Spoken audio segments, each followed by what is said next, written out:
الهدف الأول جاء عن طريق شمس الدين سعيد قلب دفاع فريق الجونة، هدف في مرماه في الدقيقة الثالثة، ثم أضاف بعد ذلك عبد الله السعيد الهدف الثاني من ضربة جزاء في الدقيقة التاسعة، ثم بعد ذلك بيحرز نفس اللاعب عبد الله السعيد في الدقيقة الحادية عشر الهدف الثالث لفريق الأهلي، ثم الهدف الرابع جون أنطوي في الدقيقة الثامنة عشر، ويضيف الهدف الخامس أيضا نفس اللاعب جون أنطوي في الدقيقة السابعة والعشرين، ثم يأتي رمضان صبحي في الدقيقة التاسعة والأربعين بيحرز الهدف السادس للنادي الأهلي،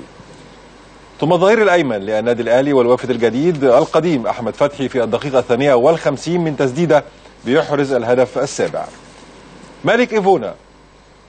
القادم من الوداد المغربي في الدقيقة الخامسة والخمسين بيحرز الهدف الثامن، ثم محمد ناجي جدو في الدقيقة الستين بيحرز الهدف التاسع لفريق النادي الأهلي.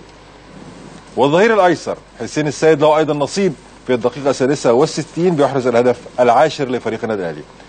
ثم يحرز جون أنطوي الهدف الثالث له في المباراة في الدقيقة التاسعة والسبعين والحادية عشر طبعا للنادي